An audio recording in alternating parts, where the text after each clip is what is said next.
یہ ویڈیو دیکھیں۔ اللہ کے رسول کی قبر شریف پھٹ گئی، اللہ کے رسول کی قبر شریف پھٹ گئی اور حضور صلی اللہ علیہ وسلم کے دونوں ہاتھ قبر شریف سے باہر آ گئے۔ شیخ کبیر احمد رفاعی نے آقا کریم صلی اللہ علیہ وسلم کے مبارک دست انور شریف کا بوسہ دیا۔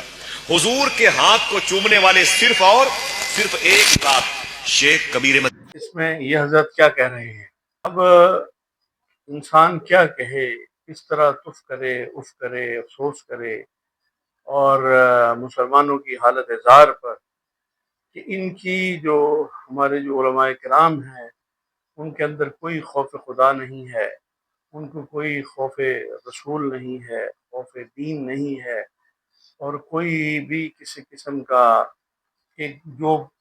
واقعات یا اس طرح کی روایات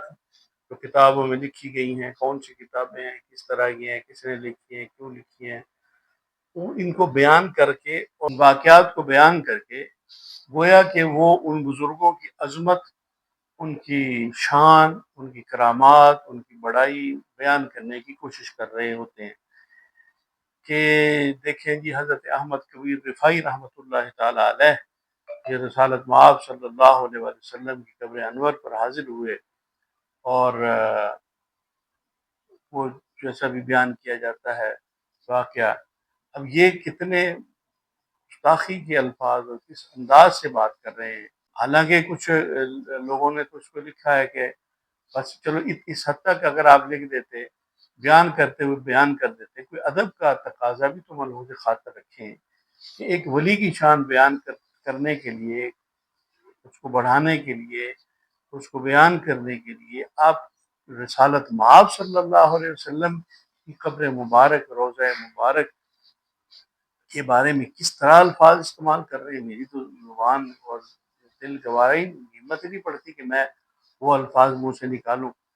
تو آپ خود سن لیں اس میں کیا۔ یہ کسی ولی کی شان بیان کرنے کے لیے بھی کوئی جھوٹا قصہ، واقعہ، کہانی بیان نہیں کرنی چاہیے۔ سچا واقعہ بھی ہو تو اس کا بھی پہلے دیکھیں کہ اس کی ضرورت کیا ہے، اس کا آخر اس کسی واقعے سے آخر دوسرے لوگوں کو کیا فائدہ ہو سکتا ہے، اس سے کوئی ایمانیات اخذ ہوتی ہیں،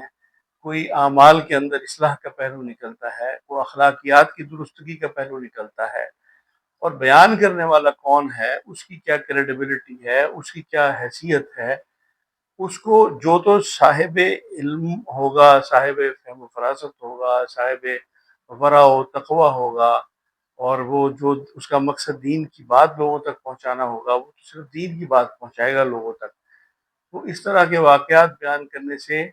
اور پھر جس انداز سے یہ بیان کر رہے ہیں، ایسے لوگوں پر پابندی ہونی چاہیے۔ اگر تو